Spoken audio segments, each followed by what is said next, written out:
সীমান্তবর্তী এলাকায় স্বাভাবিক জীবনযাত্রায় বাধা দেওয়া হচ্ছে কেন? বিএসএফ জবাব দাও। এই স্বাভাবিক সাধারণ জীবনযাত্রায় বাধা দেওয়ার বিরুদ্ধে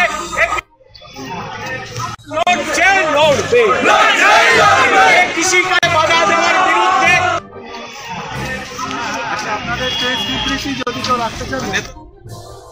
উত্তরবঙ্গে ভারত বাংলাদেশ সীমান্তবর্তী কোচবিহার জেলার তুফানগঞ্জের কৃষক ও সীমান্ত এলাকার জনসাধারণের মানবাধিকার হরণ করছে বিএসএফ।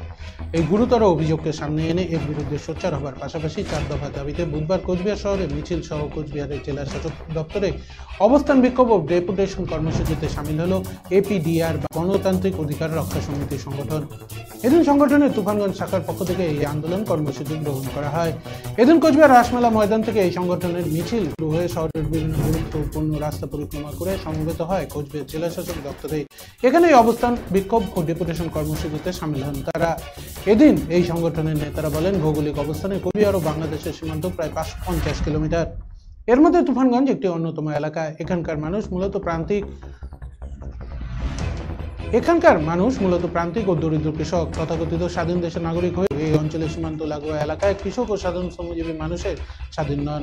এই অঞ্চলে ভারতীয় নাগরিকদের জীবন জীবিকার মূল নিয়ন্ত্রক বিএসএফ, যা সম্পূর্ণভাবে এই দেশের সংবিধান, আইন ও মানবাধিকার বিরোধী। কৃষি জমিতে হাল দেওয়া, বীজ বোনা, ফসল পরিচর্যা, ফসল কেটে তার বাজারজাত করা, এই গোটা প্রক্রিয়াতেই চলে বিএসএফ এর নানা অলিখিত বিধিনিষেধ। এর ফলে পরিবার সহ আর্থিক ক্ষয়ক্ষতির সম্মুখীন হতে হচ্ছে হাজার হাজার কৃষক ও ক্ষেত মজুরদের। ভুট্টা ও পাটের মতো অর্থকারী ফসল চাষ করতে দেয় না বিএসএফ। বিএসএফ এর এই মানবাধিকার হরণের বিরোধিতা এলাকায় করলেই মিথ্যা মামলায় ফাঁসিয়ে দেওয়া থেকে শুরু করে গুলি করে মেরে ফেলার হুমকি দেওয়া হয় স্থানীয় কৃষকদের। জমি কৃষকদের কিন্তু স্বাধীনভাবে চাষ করার অধিকার নেই তাদের।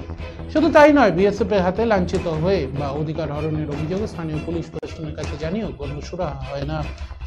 এমনকি অভিযোগের তদন্ত পর্যন্ত হয় না। বছরের পর বছর ধরে বেআইনিভাবে 144 ধারা মুড়ে রাখা হয়েছে তুফানগঞ্জ সীমান্তবর্তী ভারতীয় গ্রামগুলিকে, যা কোনোভাবে মেনে নেওয়া যায় না। এই প্রেক্ষাপটে দাঁড়িয়ে কোচবিহার জেলা তুফানগঞ্জ 1 নম্বর ব্লকের ভারত বাংলা সীমান্তে কাঁটাতারের বাইরে থাকা ভারতীয় কৃষকদের জমিতে স্বাধীনভাবে ভুট্টা, পাট সহ ধরনের ফসল চাষ করতে দেওয়া, অথবা এই সমস্ত কৃষকদের বিঘা প্রতি বাৎসরিক 30,000 টাকা ক্ষতিপূরণ দেওয়া, সীমান্ত এলাকায় মানুষের তল্লাশির নামে হেনস্থা, মারধর, গুলি করে মেরে ফেলা ও মিথ্যা মামলায় ফাঁসিয়ে দেওয়ার মতো ঘটনার সাথে যুক্ত বিএসএফ আধিকারিক বা জওয়ানদের বিরুদ্ধে স্থানীয় থানায় যে সকল অভিযোগ দায়ের করা হয়েছে তা গুরুত্ব দিয়ে বিবেচনা করে অভিযুক্ত বিএসএফ আধিকারিক বা জওয়ানদের উপর ফৌজদারি মামলা রুজু করা, ভারত বাংলা সীমান্তে কর্মরত সকল বিএসএফ কর্মীদের বাংলা ভাষা জানা বাধ্যতামূলক করা, কোচবিহার জেলার তুফানগঞ্জের সীমান্ত এলাকায় বছরের পর বছর ধরে বেআইনিভাবে জারি থাকা 144 ধারা অবিলম্বে প্রত্যাহার করা ও বিএসএফ এর 50 কিলোমিটার পর্যন্ত টহলদারি বৃদ্ধি বাতিল করার দাবির মতো 4 দফা দাবিতে দিনে আন্দোলন কর্মসূচিতে সামিল হয়েছেন তারা বলে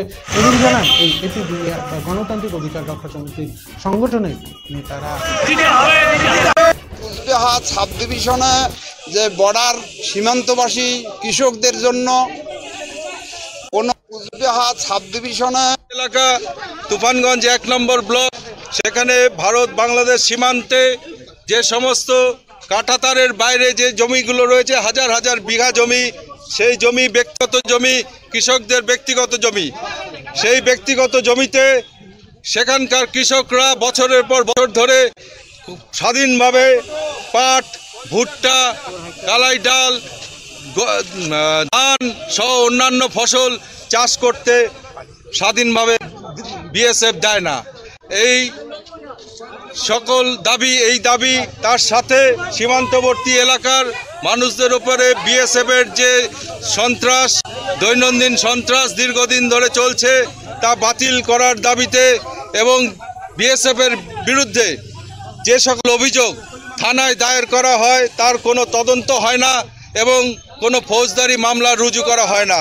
এই সকল দাবি ভিত্তিতে আমরা আজকে ডিএম এর কাছে ডেপুটেশন দেব। আমরা মিছিল করে এসেছি স্থানীয় রাসমেলার মাঠের থেকে, আমরা মিছিল করে কোচবিহারের বুকে মিছিল করে আমরা ডেপুটেশন দিতে এসেছি।